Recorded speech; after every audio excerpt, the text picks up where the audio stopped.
സഹകരണ മേഖലയെ അടിമുടി ഇല്ലാതാക്കുന്ന തരത്തിൽ പ്രചരണം നടത്തുന്നവർ സഹകരണ പ്രസ്ഥാനം നടത്തുന്ന നന്മകളെ കാണാതെ പോകരുതെന്ന് മന്ത്രി വി എൻ വാസവൻ പറഞ്ഞു.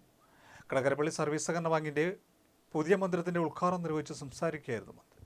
സഹകരണ മേഖലയിൽ നടക്കുന്ന തെറ്റായ പ്രവർത്തനങ്ങളിൽ മുഖം നോക്കാതെയുള്ള നടപടികളെടുക്കും. എന്നാൽ ഇതിന്റെ പേരിൽ സഹകരണ മേഖലയ്ക്കെതിരെ സംഘടിതമായി നടക്കുന്ന ആക്രമണങ്ങൾക്ക് പിന്നിൽ വലിയ ഗൂഢാലോചനയുണ്ടെന്നും മന്ത്രി പറഞ്ഞു. സമ്മേളനത്തിൽ മന്ത്രി പി പ്രസാദ് അധ്യക്ഷനായി. സ്മരണികാ പ്രകാശനം മന്ത്രി സജി ചെറിയാൻ നിർവഹിച്ചു. മുഖ്യമന്ത്രിയുടെ ദുരിതാശ്വാസ നിധിയിലേക്കുള്ള ചെക്കും ചടങ്ങിൽ കൈമാറി. സ്ട്രോങ് റൂം ജില്ലാ പഞ്ചായത്ത് മുൻ പ്രസിഡന്റ് ആർ നാസറും safe deposit local KSTP chairman CB ചന്ദ്രബാബുവും നിർവഹിച്ചു. ദുരിതബാധിതരുടെ ആശ്രിതർക്ക് കൊടുത്ത ധനസഹായം, വീട് നഷ്ടപ്പെട്ടവർക്ക് മാസം 6000 രൂപ വാടക കൊടുക്കാൻ തീരുമാനിച്ചു. ഇന്നലെ അത് ഒരു വീട് നഷ്ടപ്പെട്ട കൃഷിക്കാരന്റെ അക്കൗണ്ടിലേക്ക് 6000 രൂപ എത്തി. ആ 6000 രൂപ എത്തിക്കഴിഞ്ഞപ്പോൾ ഇന്നലെ രാവിലെ 6000 രൂപ എത്തി. ഉച്ച കഴിഞ്ഞപ്പോഴേക്ക് 6000 രൂപയും 5200 രൂപയും ഒരു ബാങ്ക് അവരുടെ വലിയ രൂപത്തിലുള്ള കടമുണ്ടായിരുന്നത് അതിൽ നിന്ന് തിരിച്ചു പിടിച്ചു എന്ന വാർത്ത ഇന്നലെ വരികയുണ്ടായി. ആലോചിച്ച് നോക്കണം, എത്ര വിഷമിച്ചും വേദനയോട് കൂടി കഴിയുന്ന ഒരു സാധാരണ കൃഷിക്കാരനെ സംബന്ധിച്ചോളം എല്ലാം നഷ്ടപ്പെട്ട് ഉടുതുണിക്ക് മറുതുണിയില്ലാതെ ക്യാമ്പിൽ കഴിയുന്ന സമയത്ത് അയാളുടെ അക്കൗണ്ടിലേക്ക് സംസ്ഥാന സർക്കാർ 6000 രൂപ വാടക ഇനത്തിൽ കൊടുത്ത അഡ്വാൻസ് പൈസ അപ്പൊ തന്നെ ജപ്തി ചെയ്യുന്നത് പോലെ ഗ്രാമീൺ ബാങ്ക് നടപടി സ്വീകരിച്ച് പിടിച്ചെടുത്തിരിക്കുന്നു.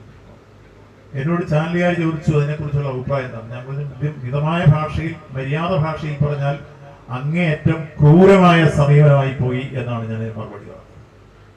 ഒരു കാരണവശാലും ചെയ്യാൻ പാടില്ല.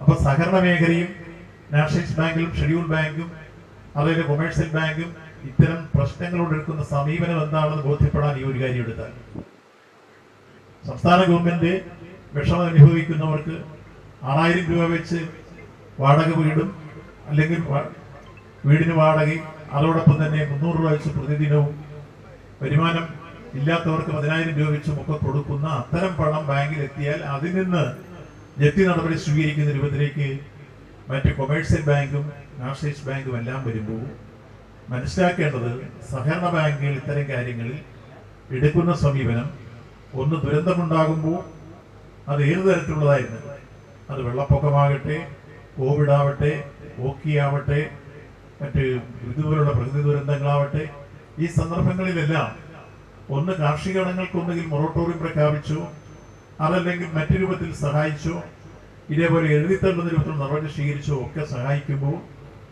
ഈ സ്വകാര്യ ബാങ്കിങ് മേഖലയും മറ്റു നാഷണലൈസ്ഡ് ബാങ്കും എല്ലാം ഒരു പൈസ പോലും അവർക്ക് ഇളവ് ചെയ്യുന്നില്ലെന്ന് മാത്രമല്ല, ഇത്തരം കാര്യങ്ങൾക്ക് ഗവൺമെന്റ് കൊടുക്കുന്ന ആശ്വാസത്തിൽ നിന്ന് അവര് കിട്ടാനുള്ള പൈസ പിടിച്ചെടുക്കുന്ന ക്രൂരമായ സമീപനം സ്വീകരിക്കുന്ന ശൈലികൾ നമ്മുടെ സംസ്ഥാനത്ത്